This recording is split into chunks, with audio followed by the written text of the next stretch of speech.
अच्छा नहीं लगा, ऊपर आ बेटा, इधर आ जाओ, उसमें बैठ जाओ ऊपर, क्या हो गया? बहुत धन्यवाद। और तुम चारों, तुम्हारे कोई चिट्ठी भेजेगा? बैठो।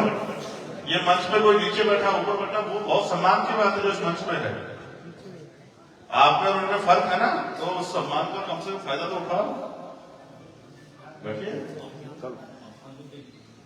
बैठो। देखो ऐसे धीरे धीरे अनुशासन मध्य मीडिया के साथी भी देख लो, धीरे धीरे अनुशासन हमारे यहाँ बन रहा है। सामने वाले लोग अनुशासित हो गए, पीछे वाले लोग अनुशासित हो गए, अब ठीक। अब आपको अपनी जगह से नहीं हिलना, लेकिन मेरे साथ आज की सभा को संबोधित करने से पहले मैं भारतीय संविधान की प्रस्तावना पढ़ूंगा। आप मेरे साथ अपनी जगह पर बैठ के उसको दोहराएंगे।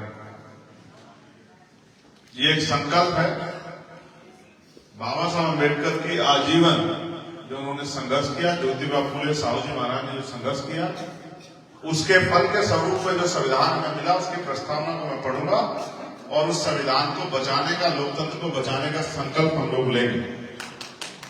हम भारत के लोग भारत को एक संपूर्ण, प्रभुत्व संपन्न, समाजवादी, पंथनिरपेक्ष, लोकतंत्रात्मक गणराज्य बनाने के लिए तथा उसके समस्त नागरिकों को सामाजिक, आर्थिक और राजनीतिक न्याय, विचार, अभिव्यक्ति, विश्वास, धर्म और उपासना की स्वतंत्रता, प्रतिष्ठा और अवसर की समता प्राप्त कराने के लिए तथा उन सब में व्यक्ति की गरिमा और राष्ट्र की एकता और अखंडता सुनिश्चित करने वाली बंधुता बढ़ाने के लिए दृढ़ संकल्प होकर अपनी संविधान सभा में आज तारीख 26 नवंबर 1949 ईस्वी को इत्तेदार द्वारा इस संविधान को अंगीकृत, अधिनियमित और आत्मर्पित करते हैं। प्रिय, अब मैं अपनी बात रखूंगा। यहाँ उपस्थित एक विशाल जनसमूह के रूप में मेरे परिवारजनों, मेरी बहनों, माओ, बच्चियों, छोटे भाइयों, मेरी सेम एज के भाइयों, सम्मानित बड़े जो मुझसे हैं परिवार में, उनको इस मंच पर उपस्थित हमारे जिले से लेके मंडल, विधानसभा और उन्नाव जिले के सभी भीम आर्मी आजाद समाज पार्टी के सभी सम्मानित नेता, प्रदेश से चल के मेरे साथ आए हमारे सीनियर नेता डॉक्टर आकिब साहब,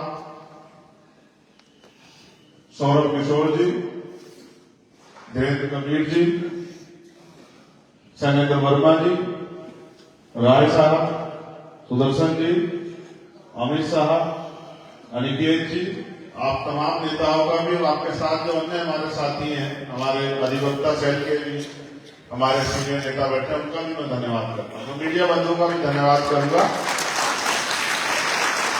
और सबसे ज्यादा धन्यवाद मैं करूंगा उन भाइयों का जो खड़े होकर मेरी बात को सुन रहे हैं।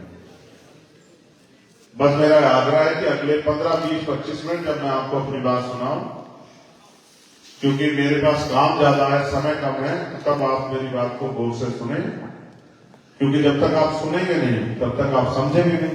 आपसे भी कहना, इस फोन पे कुछ रखा नहीं है, इसकी वीडियो में कुछ कर नहीं पाऊंगा। यहां बैठे तो सुन नहीं पा रहे, तो घर जाके क्या सुन लोगे? समझे?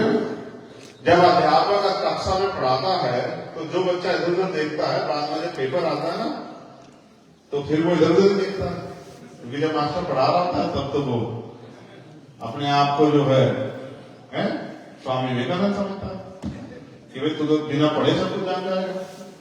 तो अगर मैं जो तुम्हें सिखाऊंगा वही तो तुम जाके आगे बताओगे। भाई हमारी पार्टी में तो आपका मोदी और राहुल गांधी मैं ही हूँ, क्यों भाई? इसके अलावा है क्या नहीं है ना? तो आपकी पार्टी में तो जो कुछ भी है आपके यहाँ, अभी तो आपने मुझे बना रखा है। जब मैं कमजोर पड़ जाऊंगा फिर कोई और नेता तो हमारे यहाँ बहुत हो गए, लेकिन आमिर भाई जैसे और तमाम सीनियर नेता हमारे यहाँ, लेकिन एक लिस्ट मेरे पास है जो यहाँ के हमारे नेताओं की है। रुपेश कुमार रावत जी, बहन पूजा गौतम जी, राजेंद्र गौतम जी, सुनील गौतम जी, सुजीत गौतम जी, राम कुमार गौतम जी, डॉक्टर सुनील कुमार रावत जी, जितेंद्र कुशवाहा जी, सुभाष गौतम जी, सुनील कुमार गौतम जी,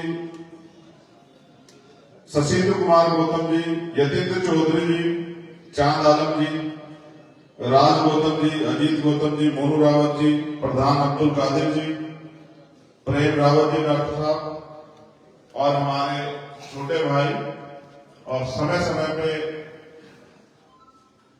हमारी हर बात पे पहरा देने वाले अरविंद राजवंशी जी, जिनके सानिध्य में, जिनके नेतृत्व में आज का एक कार्यक्रम आयोजित हो रहा है।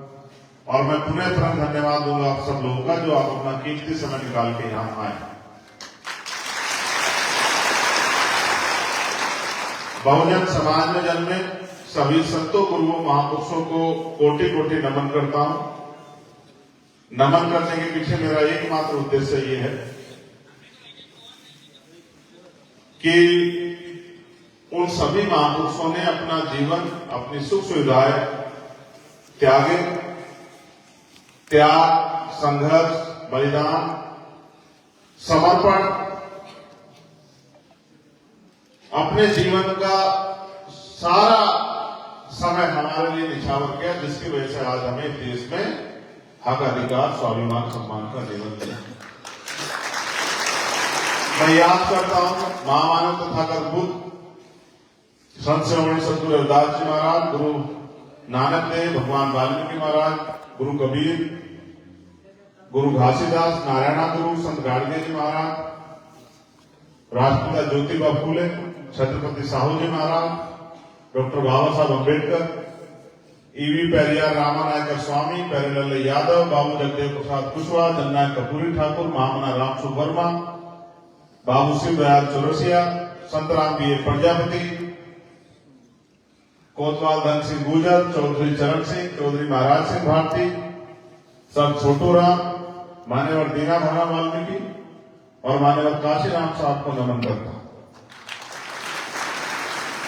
बहुत महापुरुषों की संख्या तो बहुत है, बहुत एक बड़ी लिस्ट है जिनका योगदान है इस देश की आजादी से लेके और बहुजन समाज के साथ जो गुलामी थी उस आजादी में। लेकिन क्योंकि मैंने जिन महापुरुषों का नाम लिया उनका योगदान ज्यादा है, इसलिए मैंने उनका नाम आपसे लिया कि आप घर जाके इनको पढ़ें। बहुजन आंदोलन में काम करने से पहले हमें 3 चीजों को जरूर अपने मन में धारण करना चाहिए। पहली, कि हम पे उच्च स्तर का ज्ञान होना चाहिए। ज्ञान कहां से मिलेगा? जो व्यक्ति आज दुनिया में नहीं है, क्योंकि मृत्यु कटल सत्य है, जो पैदा उसको जाना है, उसको कहां से जानोगे? उसको जानने के लिए हम पे लिटरेचर, उनकी किताबों, उनके द्वारा लिखी गई किताबों, इतिहास में। और बाबा साहब अम्बेडकर कहते हैं कि जो समाज अपने इतिहास में जानता हो कभी अपने भविष्य का निर्माण नहीं कर सकता है। तो इतिहास को कैसे जानोगे? उसके लिए लिटरेचर किताबें, तो उस शिक्षा जो है हमें ग्रहण करनी चाहिए। उसके साथ साथ महापुरुषों के संघर्ष का भी अध्ययन हमें करना चाहिए। कोई बहुजन मिशन में आगे बढ़ना चाहता है, काम करना चाहता है, समाज को तैयार करना चाहता है, तो पहले उसको तैयार होना पड़ेगा। उसके लिए 3 महापुरुषों को उसको बहुत महत्वपूर्ण तरीके से पढ़ना चाहिए, जिनमें राष्ट्रपिता ज्योतिबा फूले, डॉक्टर बाबा साहब अम्बेडकर और मान्यवर काशीराम 3 ऐसे रहबर महापुरुष हैं जिनको पढ़े बगैर आप अपने जीवन में कोई भी लक्ष्य हासिल नहीं कर सकते बहुजन मूवमेंट में, अगर आपने उनको नहीं पढ़ा। क्योंकि जब आप उनको पढ़ोगे, उनके जीवन दर्शन को आत्मसात करोगे, तो आपको एहसास होगा कितनी कठिन परिस्थितियों में उन्होंने इस आंदोलन को सींचा। जब मैं ये लिस्ट मुझे दी गई तो हमारे सम्मानित नेता ने मुझसे कहा कि आप इस लिस्ट को मत पढ़ो। उसका कारण एक ये था कि इनमें से जिन लोगों के नाम नहीं ले जाएंगे उनको नाराजगी हो जाएगी कि मेरा नाम नहीं लिया, उसका आरोप मेरे ऊपर आएगा। तो मैं समझता हूं कभी हम फोटो पे लड़ते हैं कि भाई मेरा फोटो नहीं है अपने जिलों में, मेरा नाम अखबार में नहीं आया, मुझे कुर्सी पे नहीं बिठाया, मेरे साथी को नहीं बुलाया। हम इन सब चीजों पे लड़ते रहते हैं। जिला स्तर पर मैं चीजें देखता हूं, मेरे सामने भी आ जाती है। मगर ये लड़ाई तब तक है जब तक आप मिशनरी नहीं बने। मिशनरी बनने के लिए आपको महापुरुषों को पढ़ना पड़ेगा कि उन्होंने किस तरह से आंदोलन को कामयाब किया, किस तरह चलाया और क्या क्या परेशानियां उनके सामने आई और उन परेशानियों का सामना उन्होंने कैसे किया। महसूस करके देखो, आप सब लोग यहां उपस्थित हो, सभी लोग परिवार वाले हैं। एक तरफ डॉक्टर बाबा साहब अम्बेडकर के बच्चे इस दुनिया से रुखसत हो रहे थे, जा रहे थे, और दूसरी तरफ बाबा साहब अम्बेडकर हमारे लिए, हमारे अधिकारों की लड़ाई लड़ने के लिए गोलमेज कॉन्फ्रेंस में जा रहे थे। महसूस करके देखो, ये ताली बजाने का विषय नहीं है, ये ताली बजाने का विषय नहीं। मैं एक बार आपको कहता हूं कि आप अपने दिल पे हाथ रख के एक बार महसूस करें कि जिस पिता का बेटा मरा पड़ा हो घर में, वो उसका अंतिम संस्कार करेगा, अंत्येष्टि करेगा, उसके लिए कफन की व्यवस्था करेगा या किसी और के लिए लड़ाई लड़ने के लिए जाएगा। महसूस करो कितना बड़ा हृदय रहा होगा। आप महसूस करो जब यहां आज के जो SC ST OBC हैं, जिनको पढ़ने का अधिकार भी नहीं था, जब उनके साथ भेदभाव होता था, तब अपनी सुख सुविधाएं छोड़ के राष्ट्रपिता ज्योतिबा फूले, जो आपकी जाति से शायद ना आते हैं, जितने लोग यहां बैठे, सबकी जातियों से नहीं आते होंगे जाति के आधार पर, और मां सावित्रीबाई फूले तमाम तरह के अपमान सहते हुए आज आप छोटे छोटे अपमान की परवाह करते हो कि मेरा अपमान, मेरा ये। आप महसूस करो, मां सावित्रीबाई फूले जब पढ़ाने जाती थी तो लोग उनके ऊपर कीचड़ फेंकते थे, गंदगी फेंकते थे, तो वो तो अपने बच्चों को भी नहीं पढ़ा रहे थे, वो बच्चे भी दूसरों के थे, तो उन्होंने उनकी परवाह नहीं की, उन्होंने कीचड़ की परवाह नहीं की, उन्होंने गंदगी की परवाह नहीं की, उन्होंने अपमान की परवाह नहीं की। उनके खिलाफ पंचायत हुई, उनको अपमानित किया गया, राष्ट्रपिता ज्योतिबा फूले को घर से निकाल दिया गया। इतने अपमान सहने के बाद वो अपने रास्ते से नहीं हटे। जब वो नहीं हटे तभी तो आज उनका हमारी जिंदगी में महत्व है। अगर वो हट जाते तो हम भी उनको याद नहीं रखते। लेकिन आप ये महसूस करो, इतने अपमान सहने के बाद भी उन्होंने थोड़ा ही कहा कि भाई मेरा सम्मान नहीं हुआ, मेरा अपमान नहीं हुआ, क्योंकि आज जिन लोगों के लिए उन्होंने किया वो भी सब लोग उनको नहीं जानते हैं। तो एक मिशनरी का काम होता है, वो अपने लक्ष्य को ध्यान में रखकर काम करता है। जब काम उसको दिया जाता है उसके पद के अनुरूप, वो उस कार्य को करके दिखाता है। और जिसको पद दे दिया जाए, कार्य दे दिया जाए, वो ना काम करे, उस जिम्मेदारी को रोक के बैठ जाए, वो अच्छा कार्यकर्ता नहीं होता, अच्छा साथी नहीं होता है, ना ही वो परिवार का अच्छा सहयोगी। अच्छा कार्यकर्ता वही होता है, भाई आप मीडिया के लोग हैं, बाहर की तरफ चले जाओ, बहुत पैसा खर्च हुआ है, एक एक कार्यकर्ता बहुत साधन लगा के आए, डिस्टर्ब मत करो। मेरे मीडिया के प्यारे भाइयों, आप लोग इससे कोई समझौता नहीं होगा। मेरे प्यारे पीछे चले जाओ, ठीक है। हम तो जो कुछ इनकी वजह से हमें ये नहीं होंगे तो आप लोग भी नहीं आओगे, ठीक है। इसलिए कार्य में डिस्टर्बेंस मत पैदा करो। मेरी बात आपको समझ आई अभी तक?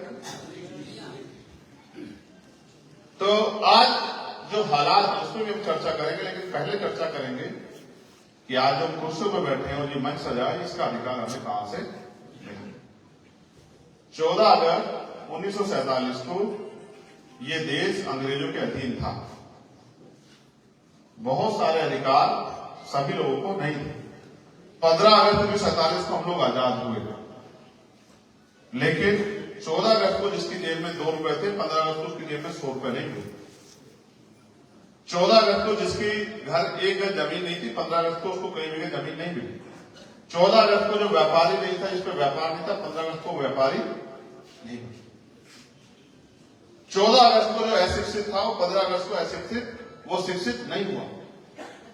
यानी कि आजादी मिली, उस आजादी में जो लंबे समय के अधिकार नहीं, समाज चल रहा था, उस समय के कानून के हिसाब से उसको वास्तविक आजादी नहीं मिली, क्योंकि उसको राजपाट, धन, धरती, बिजनेस में हिस्सेदारी नहीं। फिर इस देश में कि ये सारी सुविधाएं कैसे लोगों तक पहुंचे, उसके लिए डॉक्टर बाबा साहब अम्बेडकर ने, जिस दिन मैंने आपको संविधान का सुना है प्रस्तावना, संविधान को सौंपते हुए संविधान सभा से एक निवेदन किया, एक शंका जाहिर की, एक आग्रह किया, जो मैं आपसे कर रहा हूं। उन्होंने कहा कि आज हम विरोधाभास की जिंदगी में कदम रख रहे हैं। राजनीति में 1 वोट 1 वैल्यू, राजनीति में तो बराबरी हो जाएगी, लेकिन जब तक देश में व्यापक सामाजिक गैर बराबरी, जो जाति के आधार पर, धर्म के आधार पर, वो गैर बराबरी खत्म नहीं होगी, ऊंच नीच छुआछूत भेदभाव खत्म नहीं होगा, आदमी आदमी को बराबर नहीं मानेगा, और आर्थिक गैर बराबरी जो है अर्थ के आधार पर, धन के आधार पर, साधन के आधार पर जो गैर बराबरी बनी हुई है, एक आदमी जिसके पास बहुत बड़ा महल है, एक आदमी जिसके पास सौ ढकने को छत मिली है, एक आदमी जिसके पास करोड़ों रुपए है, एक आदमी जिसके पास एक जमीन मिली है, एक आदमी जिसके पास बहुत धन संपदा है, गाड़ी घोड़ा सब कुछ है, एक आदमी जिसपे खाने को रोटी मिली। जब तक ये गैर बराबरी दूर नहीं होगी, तब तक समानता की बात करना समानता का मजाक उड़ाना होगा। और उन्होंने कहा कि हम देश को लोकतंत्र देने जा रहे हैं। लोकतंत्र यानी कि जनता द्वारा जनता का शासन। ये लोकतंत्र राजनीतिक लोकतंत्र, सामाजिक लोकतंत्र नहीं बन पाएगा, क्योंकि लोकतंत्र का मतलब है कि देश के अंतिम व्यक्ति का भी योगदान, उसकी हिस्सेदारी लोकतंत्र में है, वो भी आगे बढ़ सकता है। लेकिन आप महसूस करो, आज चुनाव लड़ने के लिए करोड़ों रुपए की जरूरत होती है, लाखों रुपए की जरूरत होती है, क्या कोई गरीब का बेटा आगे बढ़ सकता है क्या? आप बता, कितने लोग यहाँ जाते हैं बैंक में लाखों रुपए जमा नहीं रख सकते? भाई डिपॉजिट भी तो जमा करनी पड़ती है। कितना पैसा जमा होता है डिपॉजिट का असेंबली में? 5 या 10 हजार रुपए होता है 10,000 रुपए। तो यानी कि सरकार ये कह रही है कि चुनाव वो लड़ते इसको जो 10,000 रुपए जमा करेगा, यानी कि ये बात तो खत्म हो जाती है कि गरीब का बेटा भी चुनाव। इसलिए बाबा साहब ने कहा कि चाहे सामाजिक गैर बराबरी दूर करो, कि कोई जाति के आधार पर छोटा बड़ा ना हो, ऊंच नीच ना हो, छुआछूत ना हो, भेदभाव ना हो, इंसान को कर्मों के आधार पर छोटा बड़ा माना जाए। अगर कोई अच्छे कर्म कर रहा है तो उसको अच्छा माना जाए, जो बुरे कर्म करे उसको बुरा माना जाए, लेकिन जाति के आधार पर ऊंच नीच नहीं होनी चाहिए। मेरे प्यारे बंधु, ताली बजा के अपने दिमाग को डिस्टर्ब मत करो, नुकसान हो, बस बात को सुनो। फिर आर्थिक गैर बराबरी, काशीराम साहब ने इस बात को और आगे बढ़ाया। उन्होंने कहा भाई मैं भारत के लोकतंत्र को लोकतंत्र नहीं मानता, ये धनतंत्र है। पैसे वाले लोग राजनीति करते हैं, पैसे वाले लोग आगे बढ़ रहे हैं, पैसे लोगों वाले लोगों को बिजनेस है, और सारी चीजें पैसे से हो रही है। पैसा प्रचार में लग रहा है, टीवी में खर्च हो रहा है। जैसे महसूस करो, हम अभी मध्य प्रदेश का चुनाव लड़ा के आए राजस्थान, तो हमारी पार्टी नहीं है, हमारा चुनाव चिन्ह भी नया है, तो टीवी पे 24 में से 12 घंटे मोदी दिखाई दे रहे हैं, और बाकी टाइम में थोड़े दूसरी पार्टियों के नेता दिखाई दे रहे हैं। तो भाई हमें तो नहीं दिखाया जा रहा, जबकि हमारी पार्टी भी काम कर रही है। उनके रेडियो पे भी ऐड आ रहे हैं, उनके बड़े बड़े बैनर पोस्टर भी लगे हुए हैं, उनके और तमाम तरह के प्रचार हो रहे हैं, अखबार के पहले पेज पे उनका वो आ रहा है, एडवर्टाइजमेंट, विज्ञापन। तो जैसे हमारी नई पार्टी और हमको पैसे नहीं चुनाव लड़ने के लिए, तो ऐसा थोड़ा ही हमसे चुनाव आयोग कहेगा कि चंद्रशेखर भाई आपकी नई पार्टी है तो आप 1 महीना ज्यादा प्रचार कर लेना, आपका रिजल्ट 1 महीने के बाद निकाल देंगे, ऐसा थोड़ा होगा। भाई जितना समय हमें उतना वो तो हेलीकॉप्टर लेके उड़ जाएंगे, जहाज लेके दूसरी जगह जाके सभा कर लेंगे, तीसरी जगह जाके सभा कर लेंगे, सरकारी बैंक के लिए सभा तैयार कर देगा, सब कुछ हो जाएगा। हमें तो सारा पैसा जुटा के करना है, हम पे तो ऐसा नहीं कि परमानेंट हेलीकॉप्टर हमारा घूम रहा है, तो हम तो उनके मुकाबले नहीं दौड़ सकते, लेकिन वो दौड़ सकते हैं। तो इसलिए आज के राजनीति में उनका मुकाबला करने के लिए हमें अपनी तैयारी को मजबूत करना चाहिए।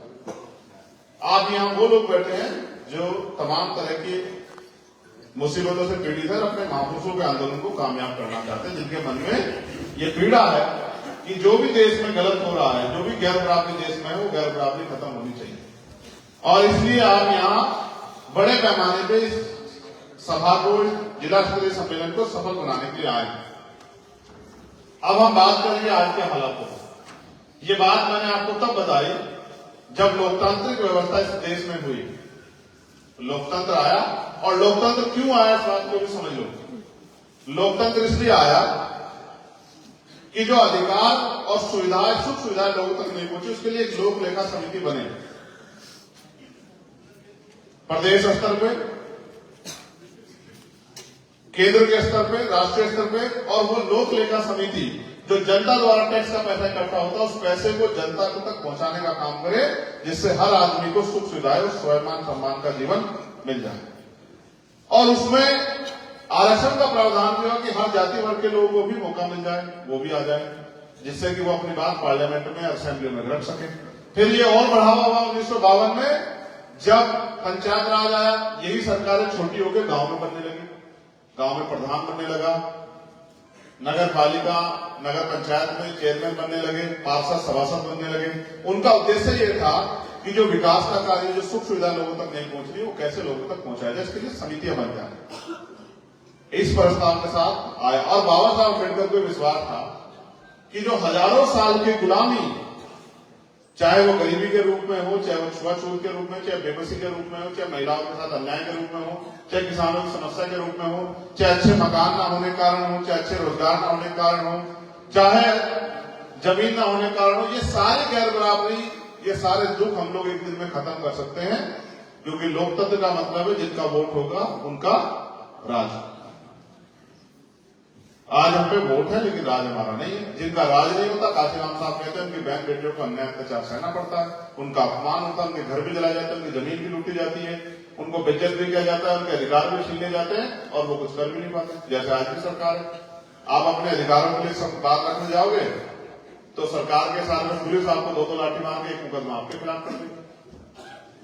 पत्रकार भी सुरक्षित नहीं है। कई पत्रकार मैंने देखे मीडिया के, यहाँ तो हमारे जिले के स्तर के पत्रकार हैं, वो हमारे दिल्ली वाले पत्रकार मुझसे कहते रहते हैं, भाई चंद्रशेखर भाई ये हमारा मामला भी उठा दो, तो मैं उनको कहता हूँ चलो उठा दूंगा। वो कहते हैं भाई हमें, बहुत सारे पत्रकार थे जिन्होंने अपनी नौकरियां छोड़ दी, बड़े बड़े चैनल से दूसरे चैनल में चले गए। कुछ लोगों ने ऐसा माइक पकड़ लिया कि भाई जमीन बेच के सौदा नहीं कर पाएंगे। अभी कई सारे एंटी और तमाम पत्रकार ने छोड़ा, कहा भाई ये तो गलत काम करवा रहे हैं, हम गलत काम नहीं करें। तो इस तरह की स्थिति देश में आ गई। और आज तो स्थिति ऐसी है कि आप महंगाई पे, बेरोजगारी पे, गरीबी पे, बेबसी पे, अधिकारों पे कोई बात नहीं कर सकते। क्योंकि जब भी आप ये बात करोगे तभी भाजपा के लोग, जिनकी सरकार है, क्योंकि अगर कुछ कोई सवाल आपका जवाब ना देना हो तो सीधे धर्म की बात करने लग जाओ। जब भी आप अधिकारों की बात करोगे वो एकदम से कहेंगे आप धर्म विरोधी हो। मैं ये पूछना चाहता हूं कि भाई आप कौन होते हैं धर्म का ज्ञान देने वाले? धर्म आदमी का व्यक्तिगत विशेषाधिकार है। यहाँ बैठे अनेक धर्मों के लोग हो सकते हैं, इस मंच पर भी अनेक धर्मों के लोग हो सकते हैं। वो किसी धर्म को माने, कोई राम में आस्था रखे, कोई कृष्ण में आस्था रखे, कोई बुद्ध में आस्था रखे, कोई खुदा में आस्था रखे, कोई जीसस में आस्था रखे, कोई वाहिगुरु में आस्था रखे। ये उनका अपना धर्म है, इसको आप छीन नहीं सकते। आप इस पे पाबंदी भी लगा सकते। यही तो भारतीय संविधान देता है।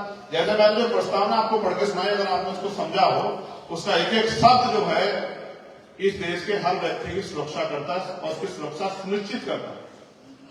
जैसे संविधान कहता है कि उपासना की स्वतंत्रता, कि हर व्यक्ति को अपने धार्मिक आयोजन करने की स्वतंत्रता है, वो अपनी पूजा पाठ कैसे करे, चाहे कोई मस्जिद में जाकर नमाज पढ़ के करे, चाहे कोई मंदिर में जाके अपना धार्मिक पाठ करके करे, चाहे वो चर्च में जाके अपने जो वहां के उनके ईश्वर खुदा है जीसस को याद करके करे। ये आजादी संविधान देता है, अवसर की क्षमता देता है कि चाहे वो किसान का बेटा हो या राष्ट्रपति का, उसको भी अवसर की क्षमता है। लेकिन पिछले कुछ समय में निजीकरण बढ़ा, बड़े बड़े स्कूल खड़े हो गए जिसकी फीस 5,000 रुपए, आपके यहां भी होगा कोई, आपके आसपास 5,000 रुपए फीस है, 10,000 रुपए फीस है। बड़े बड़े हॉस्पिटल खड़े हो गए जिनकी बड़ी बड़ी फीस है। अगर सिर्फ सांस का चेक कराने चले जाओगे तो 10,000 रुपए का बिल आ जाएगा, पर्चा लेके चले जाओगे तो 500 रुपए का बिल आएगा, पर्चा देखने का लेते हैं। असल हुआ क्या है देश में कि पिछली सरकारों ने पूंजीपतियों को बढ़ावा दिया और वो सोचते हैं गरीब, अगर गरीब पढ़ लिख जाएगा, अपने अधिकारों को जान लेगा तो फिर वो अपने अधिकारों के लिए लड़ेगा। आप एक गजब की बात देखो, भारत में सारी चीज होती है भारत में, लेकिन व्यक्ति को उसके अधिकार नहीं बताए जाते कि उसके अधिकार, मौलिक अधिकार क्या है, और ये भी नहीं बताया जाता कि उसके मौलिक कर्तव्य क्या है। किन कर्तव्यों का निर्वहन उसको करना ही करना है, और ये भी नहीं बताया जाता कि उसके क्या मौलिक अधिकार है। जो बात मैंने आपको बताई, आप में से बैठे 90% लोग नहीं जानते होंगे कि देश में आपके मौलिक अधिकार क्या है। नागरिक शास्त्र के उसमें पढ़ाते थे, उसके बाद कहीं पढ़ाते नहीं। ना इस देश के संविधान को पढ़ाते। जिस देश में हर चीज संविधान में चल रही है, उस देश के नागरिकों को संविधान की जानकारी नहीं कि उनके अधिकार क्या है, उनके कर्तव्य क्या है, उनका क्षेत्र क्या है, उनकी उपलब्धि क्या है, उनका संरक्षण क्या है। पुलिस जिसे चाहे बिना एफआईआर के अरेस्ट कर लेती है क्योंकि लोग अपने अधिकारों से जागरूक नहीं है। जिन धाराओं में गिरफ्तारी भी नहीं हो सकती, जो बेलेबल ऑफेंस है उनमें पुलिस गिरफ्तार करके थाने बिठा देती है। 24 घंटे के अंदर चालान करना पड़ता है, कोई मतलब नहीं है, 4-4 दिन बिठा कर रखती है। वही ताकतवर व्यक्ति हत्या करके रेप करके भी 6-6 महीने भी नहीं मिलता, उसको कुछ कहते नहीं। लेकिन गरीब वर्ग से अगर कोई अपराध हो जाए तो उसकी बहन को पकड़ के लाएंगे, मां को पकड़ के लाएंगे, जीजा को पकड़ के लाएंगे, भाई को पकड़ के लाएंगे बिना किसी कानून के, और लाके बंद कर देंगे और अपमानित भी करेंगे। आपने देखा अभी एक घटना मैंने सुनी थी, कहां की थी वो, चित्रकूट वाले रेलवे स्टेशन पे एक बच्चा होती है ना नाराजगी, अपने परिवार से नाराज होकर चला गया स्टेशन पे और पुलिस ने पकड़ लिया। और पुलिस ने पकड़ लिया तो क्या किया कि उसको लाके वहां DRP के थाने बंद कर दिया। फिर उसका भाई उसके मामा देखने आए ढूंढने, तो उनको भी लाके बंद कर दिया। बाद में उनसे पूछा कि कौन जात हो, तो क्योंकि हमारे यहाँ जैसे सरेंद्र वर्मा लगाते हैं, ऐसे ही हमारे यहाँ भी शेड्यूल कास्ट के लोगों को बहुत सारे गोत्र है, कोई वर्मा लगाता है, कोई कौशिक लगाता है, कोई द्विवेदी लगाता है, कोई कुछ लगाता है? तो उन्होंने कहा, उसके मामा ने कहा साहब फलाने वर्मा है, उन्होंने कहा वो तो रविदास है और तुम वर्मा साहब बेवकूफ बना रहे हो। तो इतना पीटा कि हाथ पैर तोड़ दिए। तो मैंने उनसे पूछा भाई अधिकारियों से, भाई ऐसा क्यों किया? तो जवाब नहीं। मैंने 6 दिन हो गए जब मुझे घटना पता लगा तो मैंने उनसे सवाल किए, एक CO थे वहां DSP, मैंने कहा भाई ये तो बताओ कि क्या कर रहे हो? कह रहे जांच कर रहे हैं। जांच? मैंने कहा ये बताओ बिना FIR लिखे कौन सी जांच कर रहे हो? तो कह रहे SP साहब ने कहा। मैंने कौन से SP साहब? कह रहे GRP के SP। मैंने कहा बताओ। उनके हाथ टूटे हुए, बोले हाँ। उनको चोट लगी, बोले हाँ। तो मैंने कहा कोई भूत आके लगे सारे काम? भाई किसने घटना तो की है ना, तो FIR लिखो तभी तो जांच करोगे। तो कहा ठीक है जी, फिर शाम तक FIR लिख दी है। क्यों लिख दिया FIR? क्योंकि पिछले 7-8 सालों में भीम आर्मी के लोगों ने अपने संघर्ष से अपना दम पैदा किया, और वो एक ऐसा दम है कि जैसे पता लगता है कि भीम आर्मी के लोग हैं तो अधिकारियों को करंट सा लगता है। मन में तो उनकी बहुत रिस्पेक्ट नहीं होती आपके लिए, लेकिन एक करंट सा लगता है कि एक ऐसी ताकत आएगी जिसका कोई पता नहीं क्या करती, इसलिए वो भीम आर्मी का नाम सुनते ही काम करने के लिए तैयार है। ठीक है, जो आदमी कल थाने के बाहर नहीं खड़ा हो सकता था, उस संगठन का worker SHO, CO, inspector, SI, additional SP से आंख में आंख मिला के बात करके अपनी बात रखता है। तो ये बात उनको समझ नहीं आती कि इतनी ताकत कहां से आती है। वो सोचते हैं ताकत चंद्रशेखर आजाद देता है, उनको नहीं पता ये सारी ताकत जो है बाबा साहब अम्बेडकर का संविधान देता है। इसलिए वो चंद्रशेखर आजाद से डरते हैं। चंद्रशेखर आजाद से उनको डरने की जरूरत नहीं, उनको डरने की जरूरत है भारतीय संविधान। अब मैं आपको और आगे बढ़ाता हूं। मैं लंबे समय से सोच रहा हूं कि भाई क्या किया जाए, क्या किया जाए। अगर हम ताकत में भी आ जाए तो कैसी व्यवस्था बनाए। अब इस बात को जाके आपको लोगों को बताना है। बताओगे नहीं बताओगे? पहले बताओ कैसी व्यवस्था। जैसे सोचो आज हम ताकत में आ गए तो हम क्या करेंगे? जैसे दूसरी सरकारों ने किया ऐसा ही करेंगे या कुछ नया करके दिखाएंगे? वो नया क्या होगा, इस पे गौर करो। नया ये होगा कि बाबा साहब अम्बेडकर ने कहा शिक्षित बनो। आदमी के आंखें खुलने के बाद उसके पास पहला जो सबसे बड़ी ताकत होती है वो होती है ज्ञान। तो हम ये करेंगे कि चाहे पटवारी का बेटा हो, सेक्रेटरी का बेटा हो, BDO का बेटा हो, ADO का बेटा हो, SSP का बेटा हो, DM का बेटा हो, तहसीलदार का बेटा हो, कानूनगो का बेटा हो, बेटी हो, SHO, इंस्पेक्टर, तमाम जितने सरकारी इंस्टीट्यूशन है उनके जितने भी अधिकारी कर्मचारी हैं, नीचे से लेकर चोटी तक के, चाहे वो प्रमुख सचिव हो, मुख्य सचिव हो, अनुसचिव हो, अपर सचिव हो, चाहे वो यूनिवर्सिटी का चांसलर हो, उन सब के बच्चों को सरकारी स्कूल में पढ़ाई करनी पड़ेगी। चाहे वो मुख्यमंत्री जी का बच्चा हो, राज्यपाल का बच्चा हो, चाहे मंत्री का हो, विधायक का हो, सभासद का हो, पार्षद का हो, चेयरमैन का हो, प्रधान का हो, जितनी भी छोटी से छोटी इकाई है लोकतंत्र की, जो लोग जिम्मेदारी लेते हैं कि हम दूसरों के बच्चों के लिए अच्छे स्कूल की व्यवस्था कर रहे हैं, उन सब के बच्चों को सरकारी स्कूल में पढ़ना। वो कहते हैं हमने गरीबों के बच्चों के लिए बहुत अच्छी सुविधाएं की है। तो भाई जब तुमने इतनी अच्छी सुविधा की तो अपने बच्चों को नहीं पढ़ाओ। जो आपने जनता के लिए किया है उसका लाभ आप अपने बच्चों को भी दो। ऐसा क्यों कि भाई आप गरीबों के बच्चे उनमें पढ़ेंगे और आपके बच्चे कॉन्वेंट स्कूल में, प्राइवेट स्कूल में पढ़ेंगे। मैं मानता हूं कि जब अमीरों के, ताकतवर लोगों के, बिजनेसमैन लोगों के, पैसे वाले लोगों के, जिनको सरकार ने छूट दी है, उनको जो सरकार सिस्टम का लाभ ले रहे हैं, उनको अगर सरकारी स्कूल में उनके बच्चे पढ़ेंगे तो फिर सरकारी स्कूलों में सुविधा और अच्छी से अच्छी गुणवत्ता वाली पढ़ाई होगी। अब आप ये भी महसूस करो कि आज 5,000 रुपए देकर आपको अपने बच्चे को प्राइवेट में पढ़ाना पड़ता है, आपके पैसे बचेंगे नहीं बचेंगे?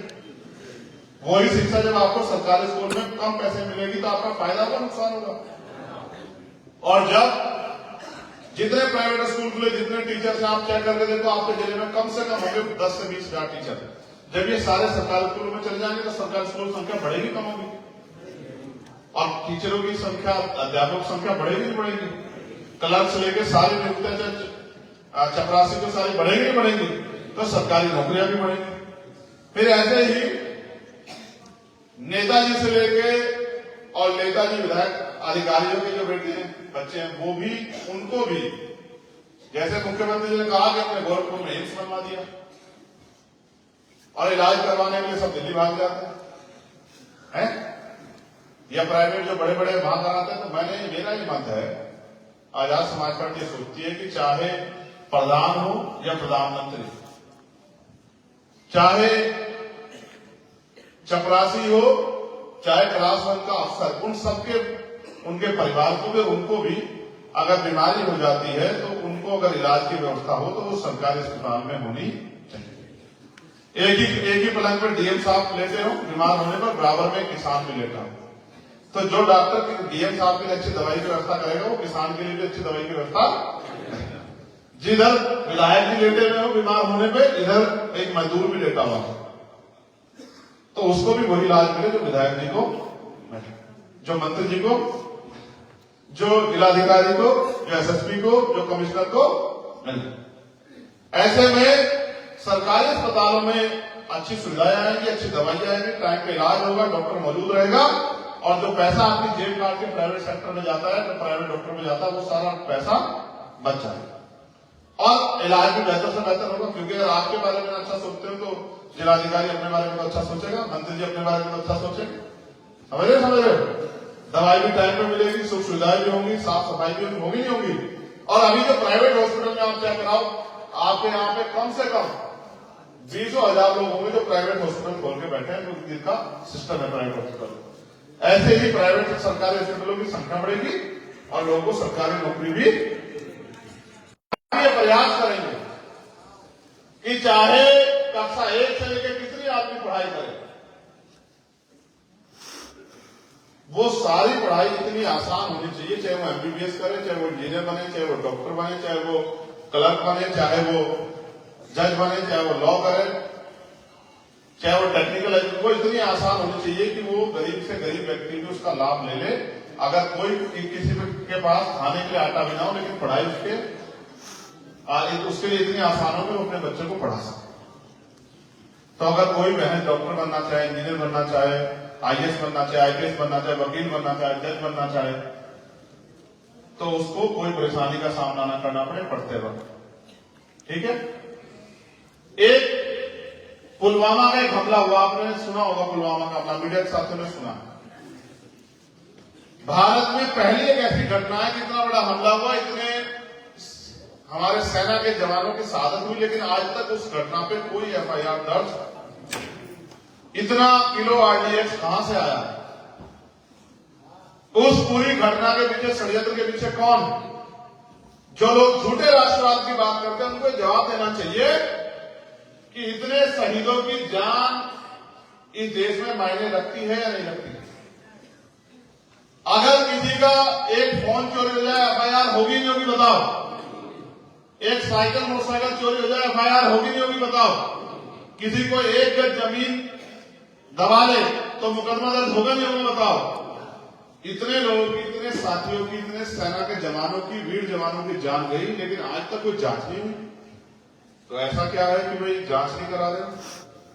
ऐसा जांच में कौन फंसने वाला है? ऐसा उस घटना में किसका हाथ है?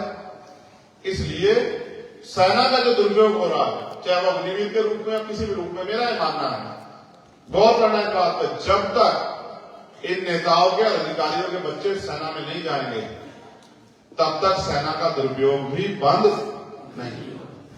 क्योंकि जब इनका बेटा बॉर्डर पर खड़ा होगा तो ये कोई भी पॉलिसी बनाने से पहले 4 बार सोचेंगे कि भाई मेरे बेटों को नुकसान, तो फिर ये कोई ऐसा काम नहीं करेंगे जिससे सेना के हमारे वीर जवानों की जान शहीद हो जाए। एक सबसे बड़ी समस्या ये है कि काम तो उतना ही ले रहे हैं, उतने ही घंटे ले रहे हैं। जैसे मजदूर करता है 8 घंटे काम करता है और वही काम आप किसी दफ्तर में कर लो चपरासी का, उस चपरासी को 40,000 रुपये मिलता है, मजदूर को 400 रुपये मिलते हैं। तो मेरा ये मानना है, डॉक्टर बाबा साहब अम्बेडकर ने भी कहा, देखो हमारे लोग सीवर में भी जाते हैं, मर भी जाते हैं, सफाई का काम भी करते हैं और अन्य मजदूरी काम भी करते हैं। तो बाबा साहब अम्बेडकर ने कहा समान कार्य समान वेतन।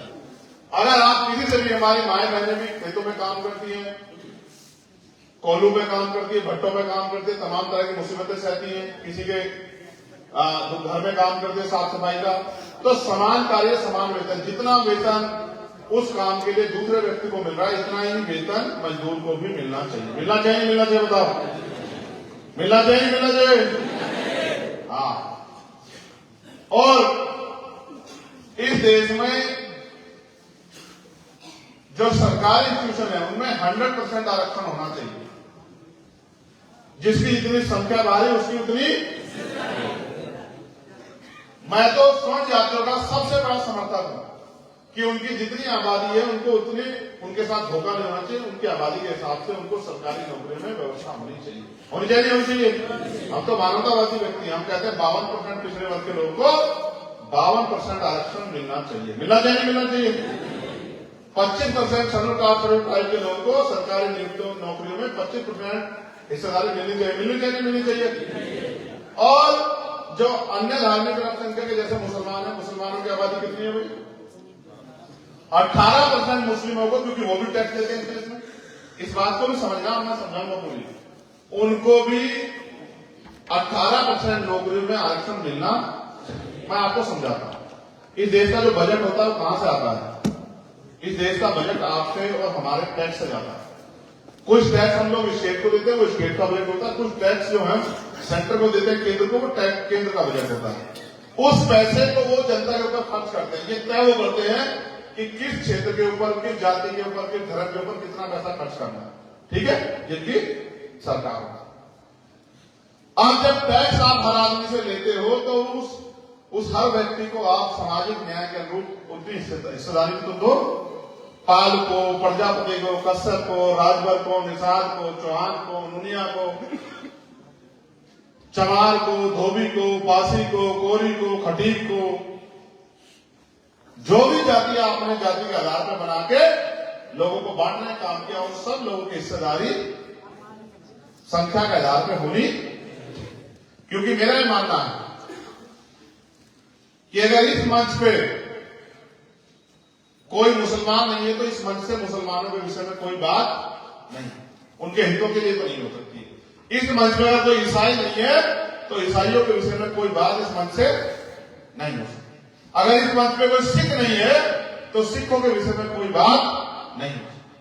अगर कोई अन्य पिछड़े वर्ग का प्रतिनिधि मंच में नहीं है और उसको अवसर नहीं मिला तो अन्य पिछड़े वर्गों के लोगों के बारे में कोई बातचीत नहीं हो सकती। इसका मतलब जब आपके बीच का व्यक्ति वहां नहीं होगा तो आपके लिए कोई बात नहीं। इसलिए आप सबका जिसकी इतनी संख्या उसके हिसाब से प्रतिनिधित्व वहां जाता है। उसके लिए क्या है, क्योंकि नौकरियां भारत में नौकरियां सरकारी 2% है, 98% प्राइवेट सेक्टर है। तो 2% नौकरियों में सभी वर्गों की हिस्सेदारी होनी जरूरी है। इसलिए मेरी मांग है कि 100% रिजर्वेशन इस देश में होना चाहिए। क्लास 1 से लेके और क्लास 4 तक की जितनी नौकरियां हैं, अभी तो हम और आगे बढ़ाएंगे कि जो रिजर्वेशन SC/ST को मिला है नीचे से लेकर पार्लियामेंट तक, उतना ही रिजर्वेशन ओबीसी को संख्या के आधार पर मिलना चाहिए। और स्वर्ण भाइयों के साथ भी धोखा ना हो, उनकी आबादी के आधार पर उनको भी ऊपर से नीचे तक उतना ही आरक्षण होना चाहिए जितनी उनकी आबादी है। किसी का कोई ज्यादा ना जाए और किसी का कोई कम।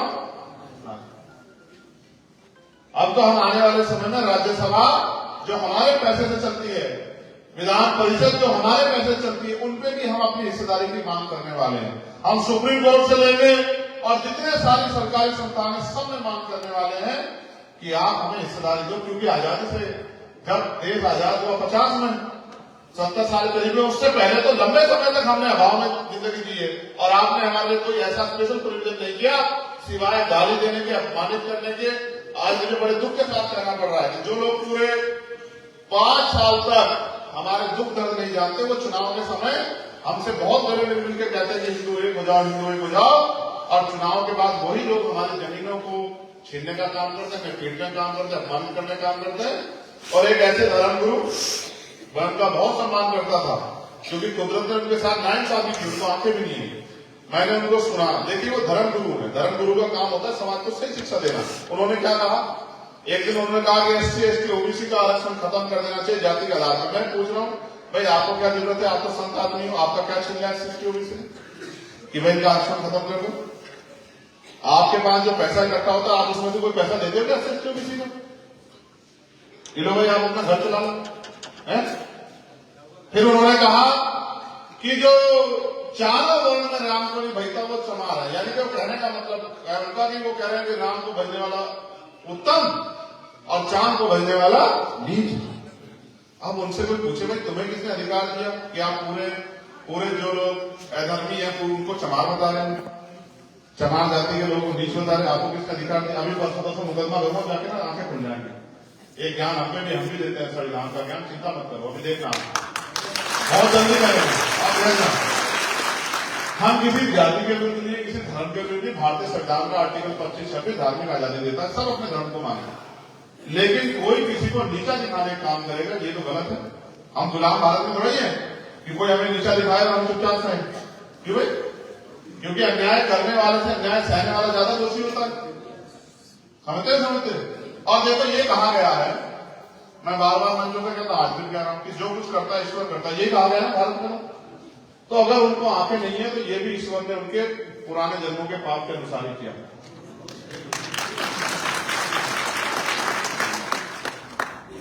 अगर उन्होंने पुराने जन्म में कुछ ऐसे पाप अपराध नहीं किए होते तो कुदरत उनकी आंखें नहीं चिंती, हमें तो नहीं आंखें, ये भी नहीं। तो जो जैसे कर्म करेगा उसको वैसा मिलेगा। हम तो उन्हीं के अनुसार कह रहे हैं, हमको गलत तो लाई नहीं। तो मेरा ये मानना है एक सबसे बड़ी समस्या जो आज चुनौती बन गई है सब लोगों के सामने, वो ये है कि बाबा साहब अम्बेडकर ने अपने 4 बच्चों को कुर्बानी देकर वोट का अधिकार दिया नहीं दिया? जब वोट का अधिकार दिलाने के लोग कहते हैं कि भाई वोट का अधिकार उनको मिलना चाहिए, धरना सेठ है, कोई कहता उनको मिलना चाहिए, लगान देते कोई कहता उनको मिलना चाहिए जो व्यापारी है, कोई कहता उनको मिलना चाहिए जो बहुत पढ़े लिखे, कोई कहता उनको मिलना चाहिए जिनके पास जागीर है। तो डॉक्टर बाबा साहब अम्बेडकर ने कहा कि जब चंद लोग फैसला करेंगे तो वो लोकतंत्र नहीं होगा। लोकतंत्र तब होगा जब हर व्यक्ति तय करेगा कि उनका नेता कैसा हो, उनका जो है उनकी बात रखने वाला व्यक्ति कैसा हो। तो उन्होंने सुनिश्चित किया तर्क के आधार पर कि लोकतंत्र ऐसा होगा जब हर बालिग व्यक्ति वोट देगा। पहले वोट देने की उम्र थी कितनी थी? 21 साल। सुन लो कितने साल? फिर घट के वो राजीव गांधी जी की सरकार में कितनी हुई? 18 साल। अब 18 साल के व्यक्ति को बालिग माना जाता है, ठीक है।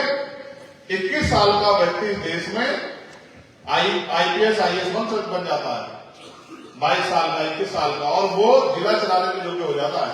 और एक विधानसभा चलाने के लिए कहते हैं कि 25 साल का होना चाहिए कम से कम। बहुत धोखा चल रहा है, इतना हमारे को संघर्ष में हम लोग ऐसे हो जाते हैं लाठी उठी खाने मुकदमे जेल के और टूटे फूटे हो जाते हैं, तब तक हमारा अवसर रहता है अभी सब ठीक करना है, तो वो आराम से होगा। तो इसलिए जो हमारे पास गुलामी को काटने का अधिकार वोट के रूप में दिया, उस वोट की चोरी ईवीएम द्वारा होगी। बहुत दिन से लोग मुझे कह रहे भैया मैं बोलते नहीं हूँ। देखो भाई मैं वकील आदमी, वकील हूँ या नहीं पता है, नहीं पता। तो वकीलों का काम ऐसा नहीं कि वो फ्री में कहीं सर मारते थे, ठीक है। वकील सोच समझ के काम करता है। मैंने कहा 50 लोग अगर किसी काम पे आंदोलन करने खड़े हो जाएंगे तो उससे कोई सरकार को कोई फर्क। तो पहले में जनमत तैयार करना, जब हम पे बहुत सारे बहुसंख्यक लोग हो जाएंगे, जैसे आज इस जिले में हजारों लोग हैं, फिर जिस दिन हम खोल देंगे और ये सब लोग वो ज्ञापन पकड़ के जिलाधिकारी कार्यालय पर बैठकर कहेंगे कि ईवीएम द्वारा वोट की चोरी बंद करो, उस दिन असल में जाके हमारा आंदोलन एक सीढ़ी चढ़ेगा। और फिर जब हम दिल्ली में जाके चुनाव आयोग का गला पकड़ेंगे इलेक्शन कमिश्नर से आंखों में आंखें डालकर सवाल करेंगे, इस देश के शासक वर्ग से पूछेंगे कि हमारी वोट की चोरी क्यों कर रहे हो, तब जाके उनकी नींद खुलेगी। तो पहले हमें जन्नत तैयार करना था। हमने 2 साल खून का लूट पी के दुख तकलीफ सह के जन्नत तैयार किया, अपमान सहा, आरोप सहे, मुसीबतें सही। और मुझे तो देखो 16 महीने जेल काटी, फिर दिल्ली में रविदास मंदिर में गुरु हमला हुआ तो जब जाके जेल काटी, फिर एनआरसी का मामला हुआ तब जाके जेल काटी, फिर आगरा जयपुर गया लड़ने के लिए तब जाके जेल काटी, और फिर जब मुझे सीबीआई इनकम टैक्स ने रोक पाई तो मेरे ऊपर गोली चला दी। 4 गोली से भी मैं बच गया, क्योंकि अभी भाई मैंने तो कोई आप आगे किया नहीं जो मैं मर जाऊं। तो फिर लोग यहाँ कोरोना से बुखार जुकाम से बचे, आगे नहीं बढ़े, क्योंकि मेरे ऊपर हमारी माओ का, बहनों का, बच्चियों का, भाइयों का, बड़ों का प्यार आशीर्वाद ज्यादा है, और उनसे कुदरत को अभी मुझसे काम लेना है। इसलिए मेरी जीवन उन्होंने सलामत रख दिया कि अभी जी। और जो गरीबों के साथ समस्या है, जो गरीबी में हमारे लोगों को रहना पड़ता है, कैसे? अभी मैं एक बात अपनी स्पीच देख आ रहा था, थोड़ी देर में गाड़ी में निकले तो मैंने अपने साथियों ने कहा कि इस गाड़ी को देखो। उस गाड़ी को देखा तो गाड़ी से कुत्ता बाहर मुंह निकाले गया। तो हमने कहा महाराष्ट्र की बात है, पूछ लेना महाराष्ट्र वालों से, मुंबई की। तो हमने कहा देखो हमने क्या पास की थी कि अमीरों के कुत्ते गाड़ी में घूमते हैं और गरीब लोग सड़कों पर एक्सीडेंट में मर जाते, ये फर्क है देश में। और अगर कोई पशु मर जाएगा उसको उठाने वाले 50 लोग देखे, गरीब आदमी मर जाएगा उसको कोई आंख उठा के नहीं देखे, उसको मरा पड़ा हुआ छोड़ देंगे, पड़ा रहा 1 दिन पड़ा रहा 2 दिन पड़ा, कोई फर्क नहीं पड़ता। इसलिए मैं मानता हूं कि देश में हमसे अच्छी बेहतर जिंदगी जानवर जी रहे हैं। गर्मी आती है तो उनके कमरों में एसी लग जाता है, सर्दी आती है तो हीटर लग जाता है, और हम चाहे सड़क पे ठंड में मर जाए ना। दिल्ली में घूमता हूं, दिल्ली से आता जाता हूं और मैं देखता हूं हजारों लोग ऐसे हैं जो बिना छत के रहते हैं, छोटी छोटी तरपाल रहते वो करते हैं। जब सर्दी आती है तो रात में बैठे रहते हैं, गर्म रात में आग जला के, पन्नी वन्नी जला के, किस तरह अपने जीवन को बचाया। लेकिन सरकार को कर रही है। जितने लोग मंदिर के बाहर हैं उतने लोग मंदिर के बाहर, जिन्हें अंदर है उतने बाहर बैठे हुए हैं, इस उम्मीद से कोई भोजन देगा। आज भी लाखों लोग ऐसे जिनके सर पर छत नहीं, आज भी लाखों लोग ऐसे देश भर में मैं घूमता हूं जिनके पास पहनने के लिए अच्छे कपड़े नहीं। और मैं गरीब परिवार का था, मैं जानता हूं यहाँ ऐसे कितने नौजवान बैठे होंगे जिनको एक ही जैकेट में पूरी सर्दी निकालनी है, जिनके पास दूसरी जैकेट अल्टरनेट नहीं है। वर्दी स्कूल की जो ड्रेस होती थी, एक ही ड्रेस होती थी और एक दिन रात में धोके डालनी पड़ती थी कि भाई सुबह खिल जाएगा। कितने ऐसे लोग हैं जिन्होंने बिना प्रेस के कपड़े पहने होंगे बहुत लंबे समय तक। देखो महसूस करते या नहीं? इसलिए मैं कह रहा हूं कि सुख सुविधा का उपभोग तो यहां वो कर रहे हैं जिनके पास ताकत है, जिनके पास शक्ति है।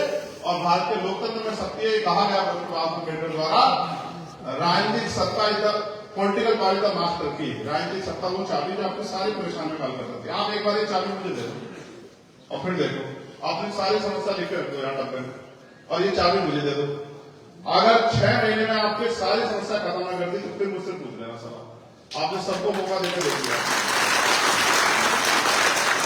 मैं नहीं था आपके बीच में, आपने सबको मौका दिया। मैं बहुत दिनों से आपको समझा रहा हूं कि कोई दूसरे लोग कुछ करना नहीं चाहते, तो मैं आग लिए बैठा हूं दिल में कुछ करने की।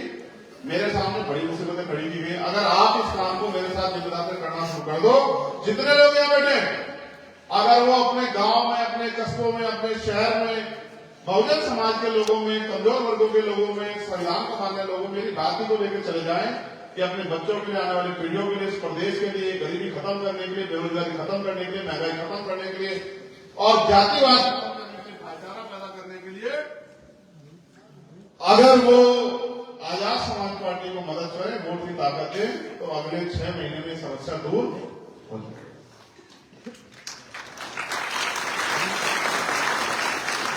अब क्या तो आप नहीं करना चाहते, आपको जिंदगी पसंद आ गई, इसलिए फिर आप मेरी बात में पहरा नहीं देते। अगर आप मेरी बात को मान के काम करने लग जाओ ना वालों, तो मैं लिख कर देता हूं कि जब 27 में मौका आएगा आपके पास, तो उत्तर प्रदेश में आप इतने ताकतवर होंगे कि आप इधर से एक छोटा सा फोन कर देगा मैं झूठ को, तो सच को सारे काम हो जाएगा। समझ रहे? वो ताकत आपके हाथ में है। मैं भी अगर जोर से बटन दबाऊं तो एक ही वोट गिरी जाएगी, और आप भी दबाओगे तो एक ही वोट गिरी जाएगी।